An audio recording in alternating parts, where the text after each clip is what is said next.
সকালের নরম আলোয় ঘিরে যখন ঘড়ির কাঁটা ঠিক 7টায় পৌঁছালো, তখন জেলার ডিএম প্রিয়া শর্মা গোলাপি রঙের সালোয়ার কামিজে সজ্জিত হয়ে একজন সাধারণ তরুণীর ভঙ্গিতে বাজারের রাস্তায় পা বাড়ালেন। কেউই সন্দেহ করতে পারেনি যে এই সাধারণ দেখতে মহিলাটি আসলে জেলার শাসন কার্যের প্রধান প্রিয়া শর্মা। হাঁটাহাঁটিতে তার চোখ পড়ল রাস্তার পাশে স্থির হয়ে দাঁড়ানো একজন 50 বছর বয়সী বৃদ্ধের দিকে, যিনি একটি ছোট্ট আইসক্রিমের ঠেলা নিয়ে অপেক্ষা করছিলেন। প্রিয়া শৈশব থেকেই আইসক্রিমের স্বাদে মুগ্ধ ছিলেন।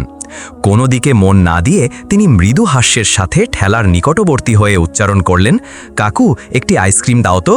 বৃদ্ধ কাকু আনন্দিত মনে তৎক্ষণাৎ একটি আইসক্রিম তুলে তার হাতে প্রদান করলেন। প্রিয়া প্রথম দিকে কামড় দেওয়ার জন্য প্রস্তুত হচ্ছিলেন। ঠিক সেই মুহূর্তে বাজারে একটি মোটরসাইকেল এসে পার্শ্ববর্তী স্থানে থামল। এটি ছিল থানার ইন্সপেক্টর অমিত কুমারের। তিনি বাইকটি সাইডে রেখে হেলমেট অপসারণ করে রুক্ষ স্বরে ঠেলাওয়ালাকে সম্বোধন করলেন, এই বুড়ো, তাড়াতাড়ি একটি আইসক্রিম বের কর। কাকু কিছুটা বিচলিত হয়ে দ্রুত একটি আইসক্রিম তুলে তাকে হস্তান্তর করলেন। অমিত কুমার সেখানে উপবিষ্ট হয়ে খাওয়া শুরু করলেন। এমন সময় তার দৃষ্টিপাত হল প্রিয়া শর্মার উপর। তিনি কল্পনাও করেননি যে এটি কোনো সাধারণ নারী নয়, বরং জেলার ডিএম।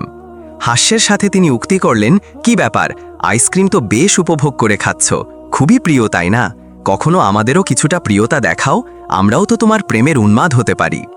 প্রিয়া তার বক্তব্য উপেক্ষা করে মুখ অবনমিত করে আইসক্রিম খাওয়া অব্যাহত রাখলেন। অমিত কুমার আবার বললেন, আরে লজ্জা কেন পাচ্ছ? আরেকটি আইসক্রিম চাইলে জানিয়ে দাও, নিয়ে আসব। আইসক্রিম সমাপ্ত করে তিনি অর্থ প্রদান না করে বাইকে আরোহণ করে ইঞ্জিন চালু করলেন। বৃদ্ধ কাকু সাহস সঞ্চয় করে বললেন, স্যার, আইসক্রিমের মূল্যটি প্রদান করুন। এই উক্তি শুনে অমিত কুমারের মুখমণ্ডল রক্তবর্ণ হয়ে উঠল। কোন মূল্যের কথা? অতিরিক্ত চালাকি করলে তোমার ঠেলার সমস্ত পণ্য এখানেই নিপাত করব।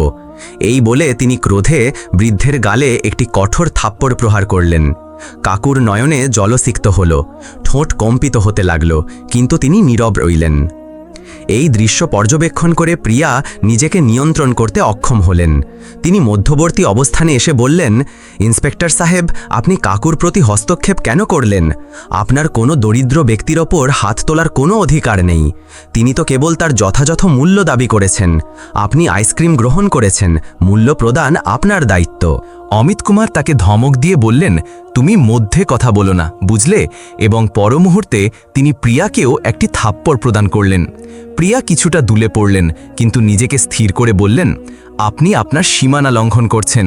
ইন্সপেক্টর হওয়ার অর্থ এই নয় যে আপনি দরিদ্রদের অধিকার কেড়ে নেবেন। আপনি আইনের পালক, কিন্তু নিজেই আইন লঙ্ঘন করছেন। সংশোধন হন, নতুবা এর ফল ভোগ করতে হবে। অমিত কুমার আরও ক্রুদ্ধ হলেন। তিনি আবার প্রিয়ার গালে একটি কঠোর থাপ্পড় মারলেন এবং ক্রোধে আইসক্রিমের ঠেলায় লাথি প্রহার করলেন। ঠেলাটি উল্টে গেল এবং কয়েক ডজন আইসক্রিম রাস্তায় ছড়িয়ে পড়ল।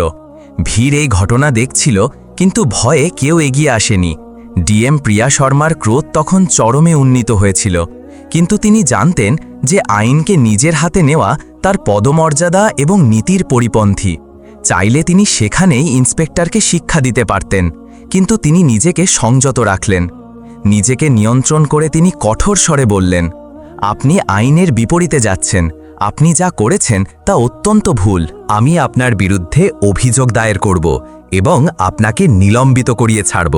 আপনি জানেন না আমি কে? এই থাপ্পড় আপনার জন্য অত্যন্ত ভারী ফল বয়ে আনবে। অমিত কুমার তাচ্ছিল্যের সাথে হেসে বললেন, তোমার সাহস আছে যে তুমি আমার বিরুদ্ধে অভিযোগ করবে? আমি এই থানার ইন্সপেক্টর, চাইলে এখনই তোমাকে গ্রেপ্তার করতে পারি। তাই অতিরিক্ত জিভ না চালাও, নয়তো জেলে চাক্কি পিষতে পিষতে জীবন অতিবাহিত হবে। এই বলে অমিত কুমার বাইকে চড়ে ইঞ্জিন চালু করে চলে গেলেন। এদিকে ঠেলায় ছড়িয়ে পড়া আইসক্রিমগুলো বৃদ্ধ কাকু কম্পিত হাতে সংগ্রহ করছিলেন। তার চোখ লাল হয়ে গিয়েছিল, ঠোঁট কাঁপছিল। তিনি প্রিয়াকে বললেন, বেটি, তুমি এটা কেন করলে? তোমার কারণে ইন্সপেক্টর আমাকেও প্রহার করল। সে অত্যন্ত প্রভাবশালী। অনেক দিন ধরে এমনভাবে আমার কাছ থেকে আইসক্রিম গ্রহণ করে, মূল্য প্রদান করে না। আমরা সমস্ত দিন শ্রম করি, তবেই ঘরের আহারের ব্যবস্থা হয়। মূল্য না পেলে আমরা কি খাবো? প্রিয়া তার চোখের দিকে তাকিয়ে বললেন, কাকু, আপনার সাথে যা ঘটেছে তা অত্যন্ত অন্যায়। আমি এর প্রতিফল নেব। আমি ওই ইন্সপেক্টরকে নিলম্বিত করিয়ে ছাড়ব, যাই ঘটুক না কেন। কাকু মাথা নাড়িয়ে ধীরে বললেন, না বেটি, তুমি পারবে না। সে থানার ইন্সপেক্টর, তার বিরুদ্ধে কেউ গেলে সে উল্টো তার উপরই মামলা দায়ের করে। তুমি বাড়ি চলে যাও। প্রিয়া দীর্ঘস্বরে বললেন, কাকু, আমি বাড়ি যাচ্ছি ঠিকই, কিন্তু এর অর্থ এই নয় যে ইন্সপেক্টর অক্ষত থাকবে। তাকে জানাই নেই আমি কে, এবং যখন জানবে তখন অনেক বিলম্ব ঘটে যাবে। বাড়ি প্রত্যাবর্তন করে প্রিয়া কিছুক্ষণ চিন্তা করলেন। তারপর হঠাৎ তার মনে একটি পরিকল্পনা উদ্ভাসিত হল। যদি ইন্সপেক্টর এমন হয়, তাহলে থানার অন্যান্য কর্মকর্তা, সিপাহী এবং এসএইচও কী ধরনের আচরণ করে তা জানা প্রয়োজন, যাতে সম্পূর্ণ ব্যবস্থার সত্যতা প্রকাশ পায়। তিনি তৎক্ষণাৎ লাল রঙের শাড়ি পরে মুখ সাধারণ মহিলার মতো করে সরকারি পরিচয় লুকিয়ে সরাসরি থানায় উপস্থিত হলেন। সেখানে উপস্থিত সিপাহী এবং অফিসাররা জানতেন না যে তিনি কোনো সাধারণ মহিলা নন, বরং জেলার ডিএম। থানায় প্রবেশ করতেই তার দৃষ্টি অভ্যন্তরে অবস্থিত এসএইচও রাজেশ যাদবের উপর পড়ল। প্রিয়া সরাসরি তার কাছে গিয়ে বললেন, ইন্সপেক্টর অমিত কুমার কোথায়? আমি তার বিরুদ্ধে অভিযোগ দায়ের করতে এসেছি। তিনি রাস্তায় আইসক্রিম বিক্রয়কারী এক বৃদ্ধের ওপর অত্যাচার করেছেন, তার ঠেলা উল্টে দিয়েছেন, মূল্য প্রদান করেননি। আমি যখন প্রতিবাদ করলাম তখন আমাকেও থাপ্পড় প্রহার করেছেন এবং অশোভন বাক্য উচ্চারণ করেছেন। তিনি যা করেছেন তা আইনের বিপরীতে, তাই আমি এখানে অভিযোগ লিখতে এসেছি। আপনি এখনই ব্যবস্থা গ্রহণ করুন। রাজেশ যাদব চেয়ার থেকে উঠে কঠিন স্বরে বললেন, তুমি কি বলছো? আমি আমার ইন্সপেক্টরের বিরুদ্ধে অভিযোগ লিখব? তিনি এই থানার ইন্সপেক্টর এবং তিনি কোনো গুরুতর অপরাধ করেননি। যদি তিনি একটি আইসক্রিম গ্রহণ করে মূল্য না দিয়ে থাকেন, তাতে কি সমস্যা? 10 টাকার জিনিস, এ নিয়ে এত উত্তেজনা কেন? চলে যাও এখান থেকে, নয়তো ধাক্কা দিয়ে বহিষ্কার করব। প্রিয়া শান্ত কিন্তু দৃঢ় স্বরে বললেন, দেখুন স্যার, আপনাকে অভিযোগ লিখতেই হবে। আমাকে আইন শেখাবেন না। আইন অনুসারে কারো ওপর হস্তক্ষেপ এবং তার জীবিকার ওপর আঘাত অপরাধ। আপনি যদি ব্যবস্থা না নেন, তাহলে আমি আপনার বিরুদ্ধেও ব্যবস্থা গ্রহণ করব। রাজেশ যাদব এই শুনে ক্রুদ্ধ হলেন। কি বললে? তুমি আমার বিরুদ্ধে ব্যবস্থা নেবে? তোমার এত সাহস? তার চোখে ক্রোধের লালিমা ফিল। তিনি টেবিলে হাত প্রহার করে বললেন, আমি এই থানার এসএইচও, চাইলে এখনই তোমাকে অভ্যন্তরে প্রবেশ করাতে পারি। তাই আমাকে ক্রুদ্ধ করো না।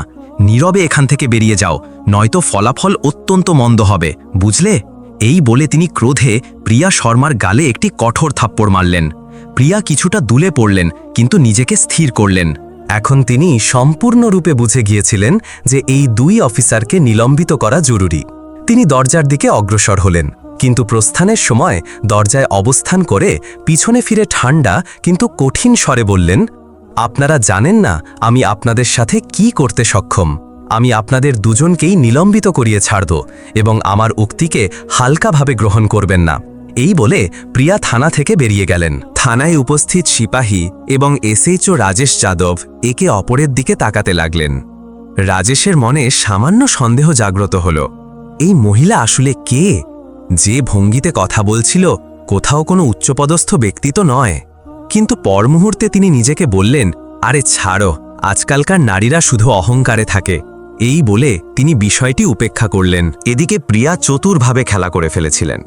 থানায় প্রবেশের সময় তিনি তার মোবাইলের রেকর্ডিং সক্রিয় করে দিয়েছিলেন। থানায় ঘটে যাওয়া প্রত্যেকটি কথা, প্রত্যেকটি হুমকি, প্রত্যেকটি থাপ্পড়ের শব্দ সব তার ফোনে রেকর্ড হয়ে গিয়েছিল। এটি ছিল তার প্রথম প্রমাণ। পরবর্তী সকালে প্রিয়া তৎক্ষণাৎ এএসপি, ডিএসপি এবং আইপিএস অফিসারদের তার অফিসে আহ্বান করলেন। তিনি সরাসরি বললেন, কাল জেলার সবচেয়ে বড় হলে প্রেস সম্মেলন অনুষ্ঠিত হবে। আমি ইন্সপেক্টর অমিত কুমার এবং এসএইচও রাজেশ যাদবের বিরুদ্ধে ব্যবস্থা গ্রহণ করব এবং তাদের নিলম্বিত করাব। এই দেখুন প্রথম প্রমাণ। তিনি মোবাইলের রেকর্ডিং চালু করলেন। ঘরে নীরবতা ছড়িয়ে পড়ল। এসপি বিজয় সিং গম্ভীর স্বরে বললেন, ম্যাডাম, এই প্রমাণ তো আপনি প্রদর্শন করেছেন, কিন্তু ইন্সপেক্টরকে নিলম্বিত করতে তার বিরুদ্ধেও কঠোর প্রমাণ প্রয়োজন। প্রিয়া আত্মবিশ্বাসের সাথে বললেন, হ্যাঁ আমি জানি, কিন্তু চিন্তা করবেন না, আমি সেই প্রমাণও সংগ্রহ করে আনব এবং কাল মিডিয়ার সামনে উপস্থাপন করব। পরবর্তী সকালে প্রিয়া সেই বাজারে উপস্থিত হলেন যেখানে বৃদ্ধ কাকু আইসক্রিম বিক্রয় করতেন। সেখানে একটি ছোট মোবাইল দোকান ছিল, যার বাইরে সিসিটিভি ক্যামেরা স্থাপিত ছিল। তিনি দোকানের মালিকের সাথে কথোপকথন করে সেই দিনের ফুটেজ পর্যবেক্ষণের অনুরোধ করলেন। এবং হ্যাঁ, ক্যামেরায় সমস্ত ঘটনা ধরা পড়েছিল। ইন্সপেক্টর অমিত কুমারের ঠেলায় লাথি প্রহার, কাকুকে থাপ্পড় মারা এবং ভিড়ের নীরবতা। প্রিয়া সেই ফুটেজ তার মোবাইলে সংরক্ষণ করে সরাসরি অফিসে ফিরে এলেন। প্রেস সম্মেলনের সময় উপস্থিত হয়ে গিয়েছিল। জেলার সবচেয়ে বড় হলের বাইরে মিডিয়ার যানবাহন সারিবদ্ধভাবে অবস্থিত ছিল। অভ্যন্তরে বড় বড় নেতা, সাংবাদিক এবং পুলিশ অফিসাররা উপস্থিত ছিলেন। সকলের মুখে একটাই প্রশ্ন, আজ আসলে কি ঘটতে চলেছে? তখন হলের পরিবেশ নীরব হয়ে গেল। স্টেজে ডিএম প্রিয়া শর্মা মাইক্রোফোনের নিকটবর্তী হলেন। তার দৃষ্টি সমগ্র হলের উপর ঘুরপাক খেল। তারপর গম্ভীর স্বরে বললেন, আজ আমি এখানে একটি সত্য প্রকাশ করতে এসেছি এবং দুজন এমন অফিসারের মুখোশ অপসারণ করতে এসেছি যারা আইনের রক্ষক হয়ে আইনের উপহাস করছে। হলে ক্যামেরার ফ্ল্যাশ জ্বলে উঠল। প্রিয়া বলে চললেন, আমরা সকলে স্বীকার করি যে পুলিশ জনগণের নিরাপত্তার জন্য, কিন্তু যখন এই পুলিশই জনগণকে ভয় দেখাতে শুরু করে, তাদের অধিকার কেড়ে নেয়, তখন এটি কেবল লজ্জার বিষয় নয়, অপরাধ। আমি আজ আপনাদের এমনই দুই অফিসারের কার্যকলাপ দেখাতে যাচ্ছি। প্রিয়া তার পশ্চাতে স্থাপিত বড় স্ক্রিনের দিকে ইঙ্গিত করলেন।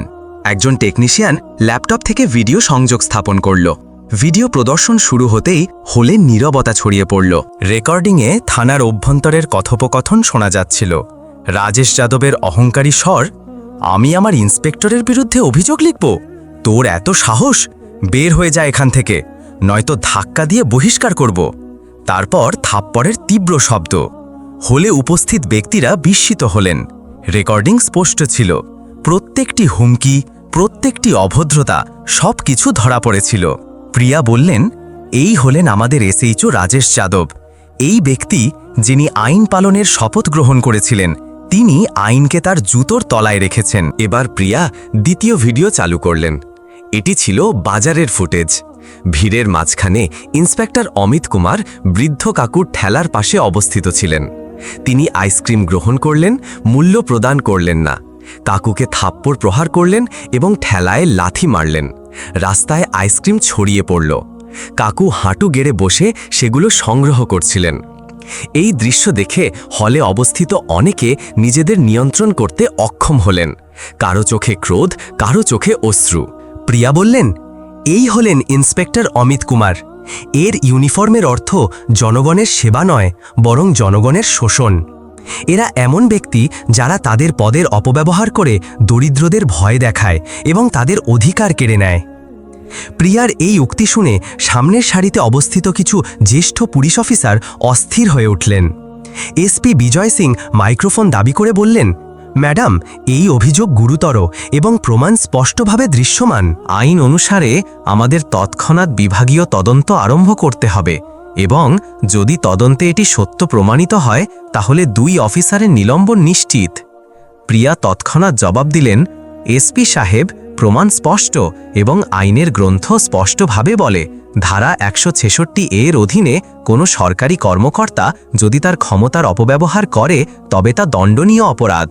এছাড়া ধারা 323 মারপিট, ধারা 504 ইচ্ছাকৃত অপমান এবং ধারা 506 হুমকি এই দুজনের উপর প্রযোজ্য। হরে অবস্থিত সাংবাদিকরা দ্রুত নোট গ্রহণ করতে লাগলেন। প্রিয়া একটি কাগজ তুলে বললেন, এটি আমার সরকারি নির্দেশ। বিভাগীয় তদন্ত আরম্ভ হওয়া পর্যন্ত এসএইচও রাজেশ যাদব এবং ইন্সপেক্টর অমিত কুমারকে তাৎক্ষণিকভাবে নিলম্বিত করা হলো। এছাড়া আজই তাদের বিরুদ্ধে এফআইআর দায়ের হবে। তার স্বরে এত দৃঢ়তা ছিল যে হলে অবস্থিত দুই অভিযুক্ত অফিসারের মুখ ফ্যাকাশে হয়ে গেল। এএসপি তার অধীনস্থকে ইঙ্গিত করলেন।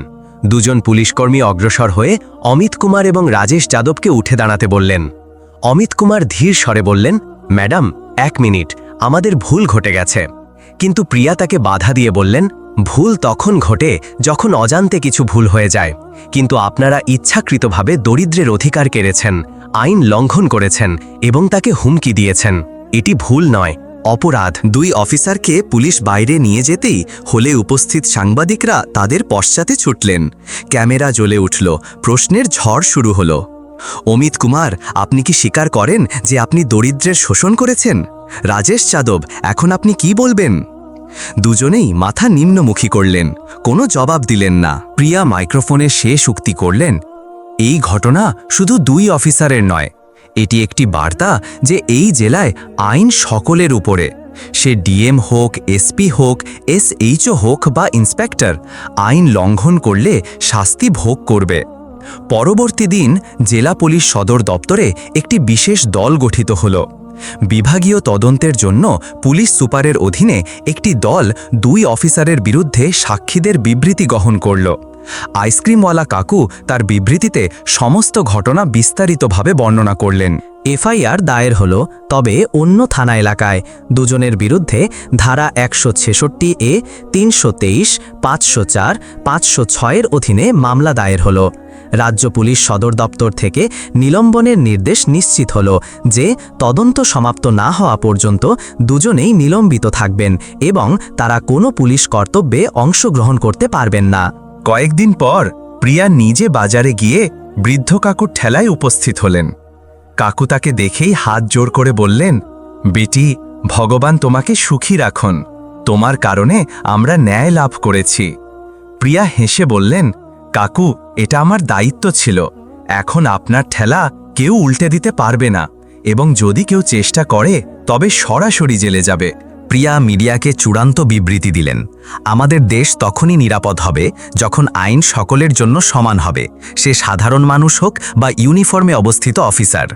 বন্ধুরা, যদি আপনাদের এই ভিডিও পছন্দ হয়ে থাকে তাহলে দয়া করে এটি লাইক করুন, বেশি বেশি মানুষের কাছে শেয়ার করুন এবং আমাদের চ্যানেলটি সাবস্ক্রাইব করতে ভুলবেন না, যাতে আপনারা এমনই রোমাঞ্চকর এবং জ্ঞানবর্ধক ভিডিও পেতে থাকেন। ধন্যবাদ।